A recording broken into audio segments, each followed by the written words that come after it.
بسم الله الرحمن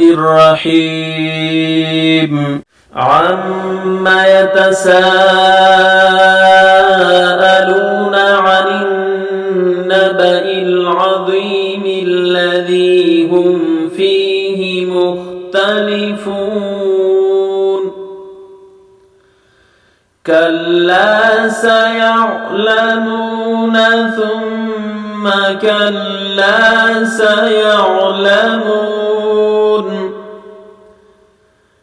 ألم نجعل الأرض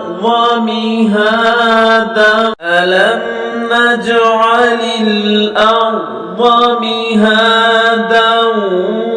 والجبال أوتادا وخلقناكم أزواجا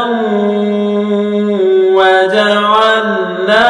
نومكم سباتا وجعلنا الليل لباسا وجعلنا النهار معاشا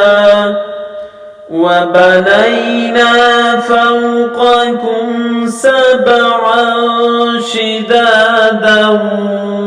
وجعلنا سراجا وهاجا وأنزلنا من المعصرات ماء ثجاجا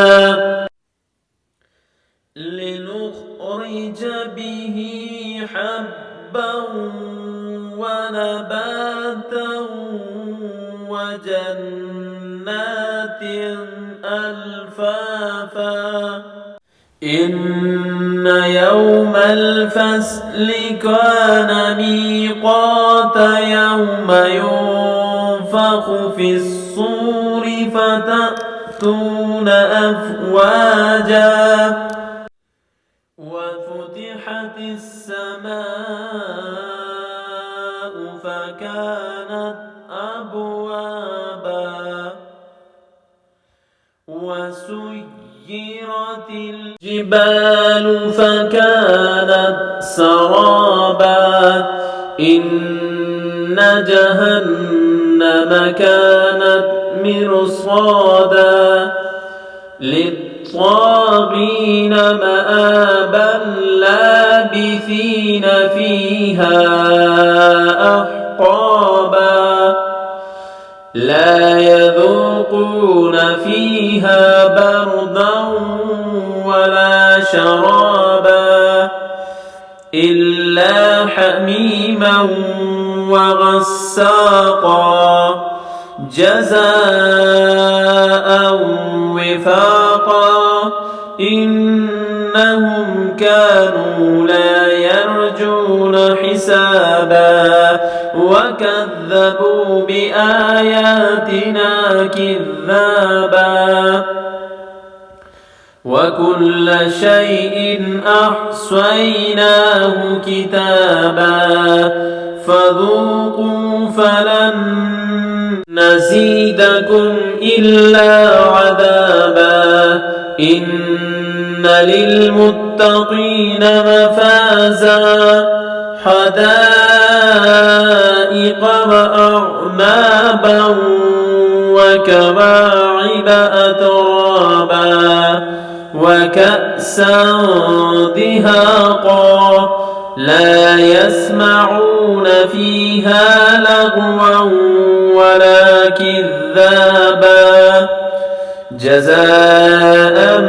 من ربك عطاء حسابا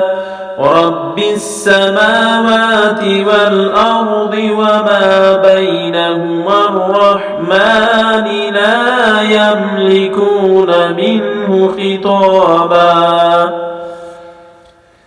يوم يقوم الروح والملائكة صفا لا يتكلمون إلا من أذن له الرحمن وقال صوابا ذلك اليوم الحق فمن شاء اتخذ إلى ربه مآبا إنا أنذرناكم عذابا قريبا يوم ينظر المرء ما قدمت يداه ويقول الكافر يا ليتني